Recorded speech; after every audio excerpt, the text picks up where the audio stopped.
आली पण असं वाटलं की स्वतःचा जो काही एक्सरसाइज आहे तो मिस नाही झाला पाहिजे.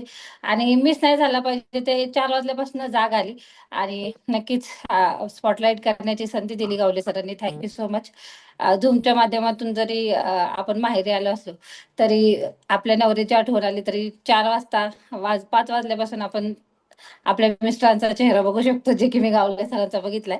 Thank you so much. तर ओळख करून देईल, मयुरी बजरंग गावले, मोशी पुणे येथून आहे. वाढत्या वजनावर या कॉलवरती आले होते. वाढलेलं वजन म्हणजे 96 kg होते. 96 किलोची मी या कॉलवरती आले होते तेव्हा. आणि आता अमेझिंग असं 30 किलो वजन कमी करून स्वतःच्या आरोग्यावरती काम करून इतरांच्या आरोग्यावरती काम करायचं काम करते. मी नमस्कार करतानाही सांगितलं की आपण सगळ्या गोष्टीचं दान करू शकतो, पण आरोग्याचं दान करू शकत नाही. तर या फॅमिलीमध्ये आल्यामुळे मला आरोग्याचं दान देता आलं, जे की मला माझ्या गुरुने दिलं. ज्योती मॅमनी मला आरोग्य दान दिलं म्हणून मी इतरांना देण्यासाठी पात्र ठरले. तर थँक्यू म्हणून मी ज्योती मॅडमला, त्यांच्या माध्यमातून मी या सुंदर अशा ट्रॅकवर आले. हा उपलब्ध करून दिलेला ट्रॅक जर त्यांनी आपल्याला उपलब्ध करून दिला नसता तर नक्कीच आपल्यामध्ये ती एनर्जी किंवा ती एक्साइटमेंट आली नसती. तर खूप सुंदर असे फिलिंग आहेत. स्वतःवरती जे काही ट्रान्सफॉर्मेशन होतं, या फोटोमध्ये बिफोर आफ्टर मध्ये थोडंसं स्किन मध्ये तुम्हाला म्हणजे डल वाटत असेल. म्हणजे एकदम एक्झॅक्ट आपण जेव्हा वेट लॉस करतो तेव्हा आपली स्किन जी आहे ती सुरकुतल्यागत दिसते. पण नंतर नंतर आपण त्याच्यावरती काम केलं तर आपण सुंदर आणि असे अमेझिंग दिसू शकतो. तर स्वतःच्या शरीरावरती काम करताना नक्कीच विचार करू नका इतर लोक काय सांगतील, मग मला काय होईल. आणि महत्वाचं तर हे काजू बदाम खायचे बंद करू नका. बऱ्याच सदस्यांना असं वाटतं की टॅबलेट फॉर्म मधलं न्यूट्रिशन नाही घ्यायला पाहिजे. सकस आहार एका लेवल पर्यंत तुमच्या शरीराची नीड कम्प्लीट करू शकतो. पण जेव्हा तुम्हाला फॅट लॉस आणि सुंदर दिसायचंय, अमेझिंग असं बॉडी ट्रान्सफॉर्मेशन करायचंय, तेव्हा तुम्हाला या टॅबलेट न्यूट्रिशनची खूप जास्त गरज असते. त्यामुळे टॅबलेट न्यूट्रिशनला कुठेही स्किप करू नका. जेवढं लागतंय तेवढं नक्की 100% घ्या. सगळंच घ्या असं म्हणणार नाही, पण आरोग्यावरती काम करा. आता तुम्ही म्हणाल मग तुम्ही घेताय.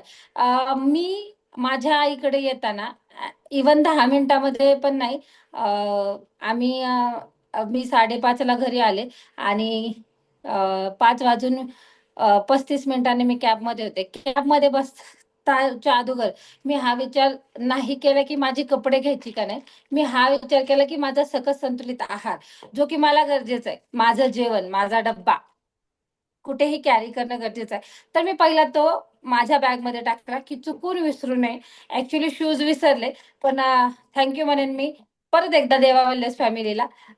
कारण माझे वडील आपल्या कॉलवरती एक्सरसाइज करत नाहीत, बट ते एक्सरसाइजसाठी बाहेर पडतात शूज घालून, आणि आपला सकस आहार घेतात. त्यामुळं इथे आल्यानंतर असं काही नाही की मला कुठली गोष्ट मिळणार नाही. पाहू शकता अपरेश आलो सगळं आहे इथं. कारण आपली फॅमिली निरोगी ठेवणं ही आपली जबाबदारी आहे आणि ती मी पार पाडतीये.